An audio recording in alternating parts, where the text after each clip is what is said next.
Jewellers వారి Purvi gold and diamonds November 1st KPHP లో ప్రారంభం. ఓపెనింగ్ ఆఫర్ గా ప్రతి 3 లక్షల కొనుగోలుకు ఒక గోల్డ్ కాయిన్ ఉచితంగా పొందండి. నమస్తే రమగారు. నమస్తే జయ. రమగారు, కార్తీక పౌర్ణమి విశిష్టత, కార్తీక మాసంలో చాలా విశిష్టత కదా. ఆ రోజు కోసమే నెలంతా కూడా చూస్తూ ఉంటాము. సంవత్సరం అంతా దీపారాధన చేయని వాళ్ళు ఆ రోజు చేసేద్దాం పెట్టుకుందామని అలా అనిపిస్తుంది. అయితే ఇది ఏడాదంతా మానేసి ఆ ఒక రోజు చేస్తే సరిపోతుంది కాదు. ఒకవేళ కుదరకపోతే ఆ రోజు చేసుకోవచ్చు. కార్తీక పౌర్ణమి నాడు చంద్రుడు చాలా ప్రశాంతంగా ఉంటాడు, ప్రసన్నంగా ఉంటాడు. వెదరు అట్మాస్ఫియర్ చాలా బాగుంటుంది. మామూలుగా శరత్కాలమే చాలా అనుకూలమైన కాలం. ఇది ఉపాసనా కాలం కదా ఈ కార్తీక మాసం. సో పౌర్ణమి నాడు పగలు ఉపవాసం ఉండి రాత్రికి చంద్రోదయం అయ్యాక దీపారాధన చేసుకుని శివారాధన, అమ్మవారిని ఆరాధించడం, విష్ణు ఆరాధన కూడా చేయొచ్చు. ఈ దీపాలు ఒత్తులు వెలిగించుకుని తర్వాత భోజనం చేయటం. ఈ రోజున చేసేటువంటి దేవాలయ దర్శనం కానీ, దీపారాధన కానీ, తర్వాత నది కానీ సముద్రంలో కానీ స్నానం చేయటం. సముద్ర స్నానం చేస్తారు తెల్లవారుజామున కార్తీక పౌర్ణమి నాడు. మామూలుగా పౌర్ణముల్లో సముద్రాల దగ్గరికి వెళ్ళం మనం. అవునవును. ఈ ఒక్క కార్తీక పౌర్ణమికి మాత్రం సముద్ర స్నానం చాలా విశేషంగా చెప్తారు. చంద్రుని యొక్క శక్తి ఈ సముద్ర జలాల్లో ఉంటుందని, అప్పుడు కనుక స్నానం చేస్తే జీవితం చాలా ప్రశాంతంగా మారుతుందని చెప్తారు. కుదిరిన వాళ్ళు చేస్తారు. ఇప్పుడు అవకాశాలు కొంచెం తక్కువగా ఉన్నాయి. నదిలో స్నానం చేయటం, ఇంకా లేకపోతే వాపి కుపతటాకులు మనకు చెప్తారు కదా, నువ్వు ఈ బావి ఏదైనా చిన్న చెరువు అలాంటి చోటైనా సరే ఎక్కడైనా సరస్సుల్లో స్నానం చేయటం విశేషమైన ఫలితాన్ని ఇస్తుంది. సరస్సు తీరంలో చేసేటువంటి దాన ప్రక్రియ కూడా చాలా అద్భుతమైన ఫలితాన్ని ఇస్తుంది. మనం అన్నీ చేయలేకపోతాం, మనం కుదిరింది చేయగలుగుతాం కదా. మనకి ఏం కుదురుతుంది? సులువుగా తెల్లవారుజామునే లేచి స్నానం చేయటం, కొంచెం ఇంట్లో దీపారాధన చేసుకోవటం. కుదిరితే 9 గంటలకో 10 గంటలకో ఒక మాట వెళ్ళి సమీపంలో ఉన్న శివాలయానికో విష్ణువాలయానికో వెళ్ళి దర్శనం చేసుకోవటం. సరే, పగలు ఉపవాసం చేయటం, సాయంకాలం అవగానే కూడా వెళ్ళి గుళ్ళో దీపారాధన చేసుకొచ్చి 365 ఒత్తులు వెలిగించటం. అవును, సంవత్సరానికి సరిపడా మొత్తం. అంటే మామూలుగా నా ఉద్దేశం నేను ఒకళ్ళకే చేయాలని అనుకుంటాను. భార్యాభర్త ఇద్దరికి చేయాలని మనం నిరుడు కూడా ఇదే పాయింట్. మీరు ముందు ఒకళ్ళకే చెప్పారు, తర్వాత ఇద్దరు చేసుకోమన్నారు, ఎందుకమ్మా? అలాంటివి చాలామంది అడిగారు. సాధారణంగా అయితే ఇంటికి ఒక దీపారాధన అని అనిపిస్తుంది నాకు. చాలామంది పెద్దవాళ్ళు ఇద్దరికీ చేసుకోండి అని చెప్పడం వల్ల సరే అలాగే చెప్పాం. మన వెసులుబాటు, మన ఇంట్లో అలవాటు, మన మనసుకి నచ్చింది, మనం అలా చేయదలుచుకున్నాం.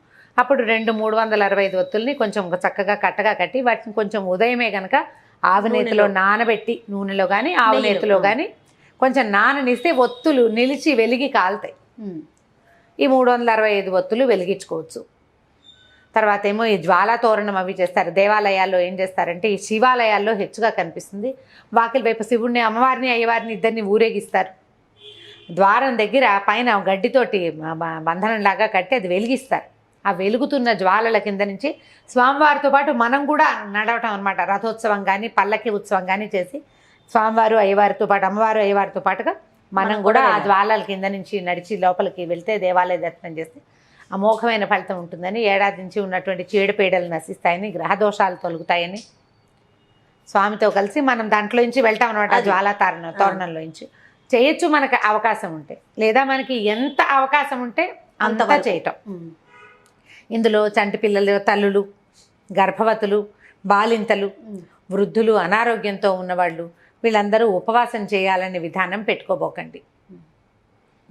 నాకు ప్రెగ్నెన్సీ, నేను ఉపవాసం చేశాను, నా ప్రెగ్నెన్సీ నేను దీపం పెట్టచ్చా, అలాంటి ఆలోచనలు చేయొద్దు. శరీరం పర్మిట్ చేస్తే ఏదైనా చేయండి. శారీరకంగా అంత శక్తి లేనప్పుడు ఇది చేయకపోతే ఏదో అయిపోతుంది అనుకోకూడదు. ప్రధానమైంది అనుమానాలు. ఇప్పుడు ఒకవేళ ఉపవాసం చేయలేము, దీపారాధన చేసుకోవాలని ఉందనుకో, పొద్దున్న దేవుడికి దండం పెట్టుకుని దీపం పెట్టుకుంటామా, అప్పుడు నైవేద్యం పెట్టిన ఏ పదార్థాన్నైనా మనం తినచ్చు. అది కూడా ఉపవాసం కిందకే వస్తుంది. అదొక పద్ధతి. వేరే ఏమి తినద్దు, ఇంకా నైవేద్యం మాత్రమే. నైవేద్యంగా పెట్టిన పదార్థాన్ని తీసుకొని పొద్దున ఏదో నైవేద్యం పెడతారు, మధ్యాహ్నం ఇంకోసారి తినాల్సి వస్తే నైవేద్యం పెట్టిందే తిన, డబ్బాల నుంచి వేరే తీసుకు తినద్దు. పళ్ళు ఇంట్లో ఉన్నవి దేవుడికి నైవేద్యంగా సమర్పించండి, అవి తీసుకోండి. పెందరాళ్ళే దీపం పెట్టుకోండి. చంద్రోదయం ఏముంది, 5:30కే అయిపోతుంది. అవును, చీకటి పడగానే సూర్యాస్తమయం అయ్యాక మన లెక్క. సూర్యాస్తమయం అవ్వగానే ఈ ఒత్తులు వెలిగించుకుని దండం పెట్టుకోవచ్చు. దేవాలయ దర్శనం 7 నెలలు దాటిన గర్భవతులు సాధారణంగా దేవాలయాలకి వెళ్ళొద్దని చెప్తాం. ఆ తొక్కిసలాట, నడక, మెట్లు ఎక్కటము, ఎగ్జైట్ అయిపోయి ఏదైనా ఇబ్బంది పడతారు. కాబట్టి 7వ నెల వస్తే పురుటితో సమానం కాబట్టి ఎప్పుడైనా పురుడు రావచ్చు కాబట్టి వెళ్ళొద్దంటారు. 7th మంత్ వచ్చిన వాళ్ళు ఈ ప్రయత్నాలు పెట్టుకోకండి. సింపుల్గా దీపం ఇప్పుడు 365 ఒత్తులు వెలిగించక్కర్లేదు. మామూలుగా దీపారాధన చేసుకున్నా అదే ఫలితం లభిస్తుంది. అంత పెద్ద ఇబ్బంది ఏం లేదు. ఇది కూడా చేయొచ్చు. ఇది ఒక అమోఘమైన క్రియ. చేయగలిగితే చేస్తాం, లేకపోతే దీపం పెట్టుకోండి. దీపం పెట్టిన ఫలితమైనా మనకు లభిస్తుంది కదా, అదైనా లభిస్తుంది. తర్వాత చలిమిడి, వడపప్పు, పానకము అలాంటివి పరమేశ్వరుడికి నివేదన చేసుకోవచ్చు. ఈ రోజునంటే కార్తీకంలో చేసేటువంటి ప్రతి పూజ కూడా కార్తీక దామోదర ప్రీత్యర్థంగా చేసి పరమేశ్వరుడికి అర్పిస్తాం. ఆయన ప్రీతి కోసం పూజ చేస్తాము, పరమేశ్వరుడికి అర్పిస్తాము. శివకేశవులిద్దరూ పూర్తిగా భేదం, వాళ్ళ మధ్య ఏ తేడా లేదు. ఇవాళ చేసే రుద్రాభిషేకం, ఈ నెలలో చేసేది, అవన్నీ కూడా కార్తీక దామోదరుడికి ఇష్టం. అభిషేకం ఆయనకే చేయక్కర్లా, ఈయనకి చేసినా ఆయనకి నచ్చుతుంది. ఈ రోజున ధాత్రి తులసి కళ్యాణం మొన్న ద్వాదశి నాడు చేయలేకపోయామనుకోండి, ఈ రోజున తులసి చెట్టులోనే ఈ ఒక ఉసిరి కొమ్మని అంత మాత్రం కొమ్మని తీసుకొచ్చి స్థాపించుకుని ఈ రోజున తులసి ధాత్రి కళ్యాణం జరిపించవచ్చు. అక్కడే తులసి చెట్టు దగ్గర కూడా ఈ 365 ఒత్తులు వెలిగించడము, లేకపోతే ఓ 11 దీపాలు పెట్టి 365 మన ఇంట్లో లేదు, మన అత్తగారు చేయలేదు, మా ఇంట్లో అలవాటు లేదన్నారు, మీకు ఏదో చెయ్యాలని ఉంది, 365 చేయొద్దు, శుభ్రంగా 11 దీపాలు పెట్టండి. 11 దీపాలు పెట్టుకోవచ్చు కదా. జ్వాల ఇట్లా తోరణంలాగా కనపడుతుంది.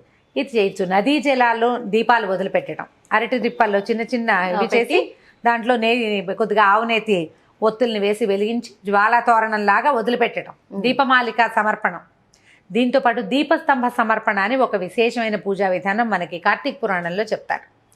ఎత్తైన దీపాన్ని సమర్పించడం, ఆ వాకిట్లో అక్కడ కూడా మన కేరళ స్టైల్లో కనిపిస్తుంటే చుట్టూ పెద్ద పెద్ద ఎత్తైన దీపపు సెమ్మాలు పైన కాదు, మన వాకిళ్లలోనే దీపపు సెమ్మ పెట్టి చక్కగా వెలిగిస్తారు. అట్లా మనం దేవతా మందిరానికి ఎదురుగుండా కొద్దిగా ఎత్తుగా ఒక పీట లాంటిది ఏర్పరిచి ఆ ఎత్తు మీద దీపారాధన చేసి పెట్టడం కూడా విశేషమైనది. అంటే ఎవలు అవి వేస్తారు వాళ్ళు, మన దగ్గర అంత అవకాశం లేదు. ధాన్యం పోయొచ్చు, బియ్యం కూడా పోయొచ్చు. ఆ బియ్యం పోసి దాని మీద పళ్ళెం పెట్టి దాంట్లో దీపారాధన పెట్టండి.